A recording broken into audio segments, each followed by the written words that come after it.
2018년 즈음이 되자 48그룹과 사카미치 시리즈 그룹들은 악수회와 총선거를 통해 음반 판매량 등은 여전히 강력한 모습을 보여주었지만 일단 대중들에게까지 큰 인지도를 가진 멤버들이 점차 졸업을 하거나 배출해내지 못하면서 골수 팬들이 중심이 되는 그룹으로 자리 잡아갔습니다. 그래도 아키모토의 또 하나의 브랜드 사카미치 시리즈 그룹들이 인기를 새롭게 얻었고 여전히 미디어 시장 전반에 큰 손이었던 아키모토는 여전히 일본 여성 아이돌 시장에 가장 큰 영향력을 가진 인물로 존재감을 보였습니다. 이는 2010년대부터 내수 시장에서 아키모토 야스시의 걸그룹 경쟁자들이 점차 사라져 간 것도 영향이 있었습니다.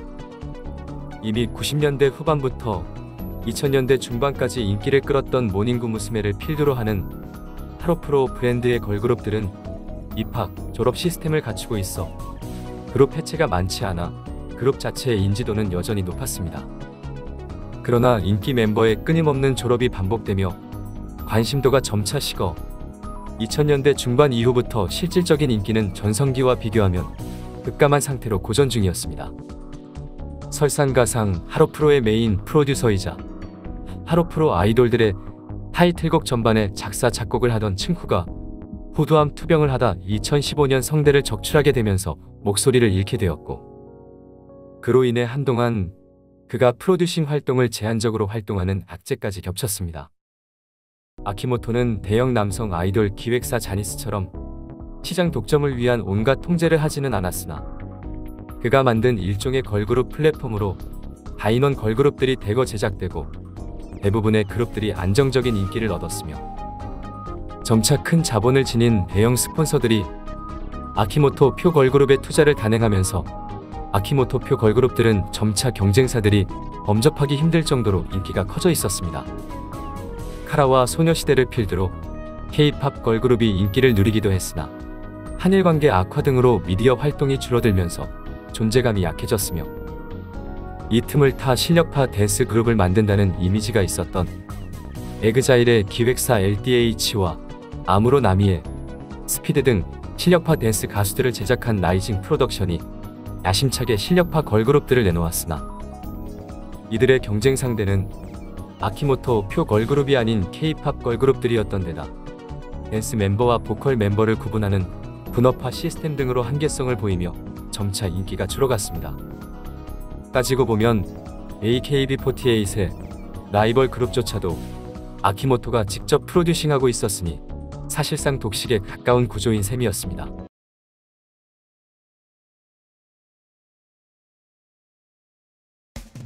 조금씩 변화를 맞이하게 된 것은 2010년대 중반을 넘어서서였습니다.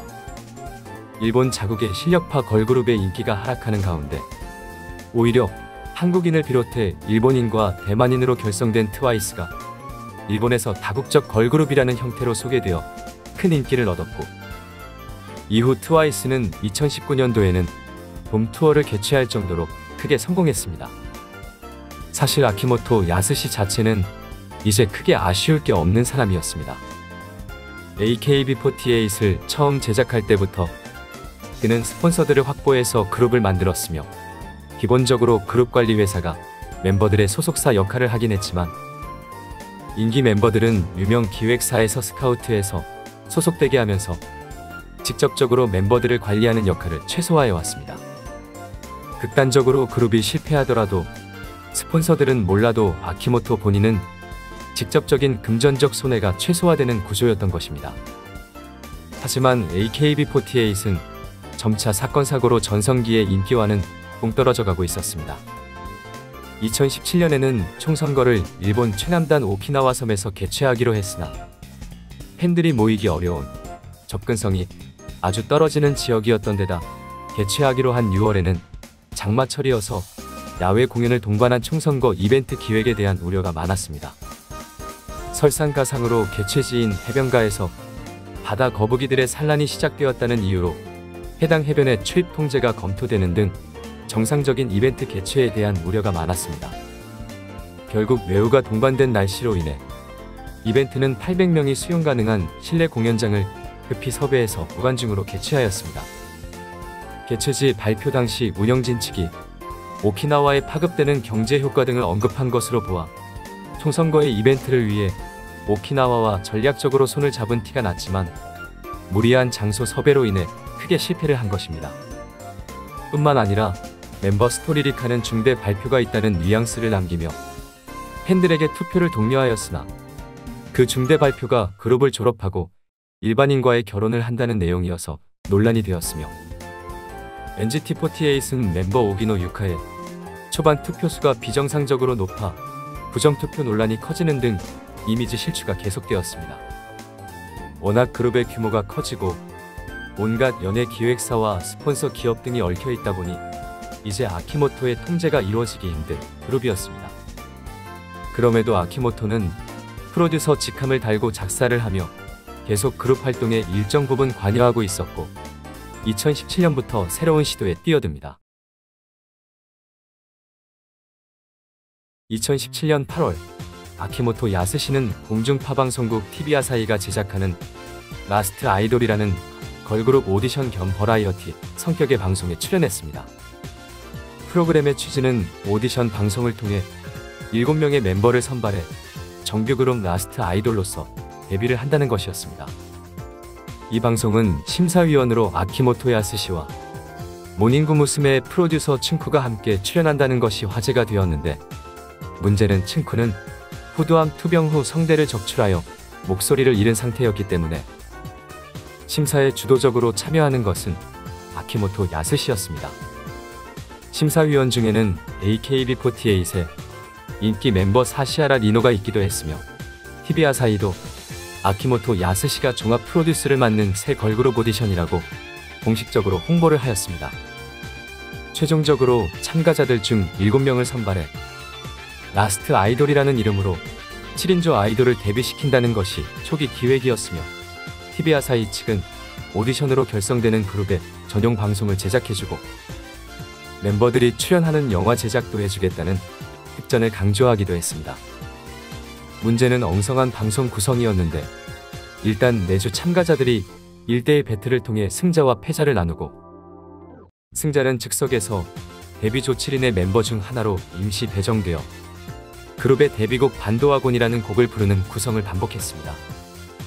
데뷔 멤버 7명의 자리를 스튜디오에 마련해두고 대결을 통해 매주 이 자리에 앉아있는 멤버가 바뀐다는 구성이었으며 마치 복면가왕처럼 어찌저찌 최종화 방송까지 7인석에 앉아있게 되면 라스트 아이돌의 멤버가 되는 시기였습니다.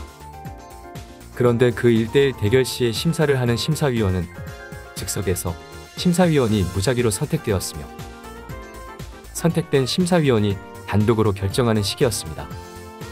그래서 다른 심사위원은 그 심사에 아예 개입을 하지 못하는 구성이어서 말이 많았습니다. 쉽게 말해 심사위원 개인 취향에 따라 운명이 갈리는 구성이었던 것입니다. 뿐만 아니라 무더위로 유명한 일본에서 일부러 한여름에 에어컨이 없는 체육관에서 연습을 하게 시켰는데 그 과정에서 열사병 등으로 건강 이상을 호소하는 참가자도 나오는 등의 사고도 있었습니다. 즉 마치 일부러 열악한 환경을 조성한 다음 근성을 강조하듯이 연습을 시킨 것입니다. 어찌저찌 2017년 말에 최종적으로 라스트 아이돌이라는 7인조 걸그룹이 결성되었고 방송사나 아키모토 측이 궁극의 7인조 그룹으로 데뷔시키겠다고 공언해왔으나 막상 방송이 끝나자 라스트 아이돌 그룹에 선발되지 못한 탈락자들도 유닛이라는 형태로 그룹들을 만들어 활동시키면서 참가자들을 모두 라스트 아이돌 패밀리라는 이름으로 묶어 활동시켜버렸습니다.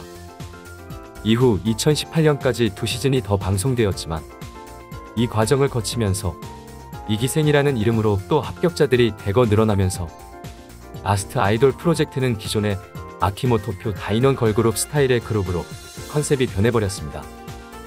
이후 동작 맞추기를 기초로 하는 매스게임 공연 기획을 방송하기도 했으나 그룹이 크게 화제가 되지는 못했습니다. 일단 라스트 아이돌은 나루체라는 이름으로 개명 후 여러 유닛들과 2021년 현재까지 계속 활동 중에 있긴 하지만 졸업이라는 형태로 활동을 그만둔 멤버들도 나오고 있으며 음반 판매량도 10만 장을 밑도는 등 큰 인기를 거두고 있다고 보긴 힘든 상황에 직면해 있습니다. 아키모토와 TV 아사히의 영향력으로 메이저한 활동을 밀어주고는 있으나 사실상 아키모토의 정규 그룹 형태의 7인조 걸그룹 기획 자체는 실패한 셈이 되었습니다.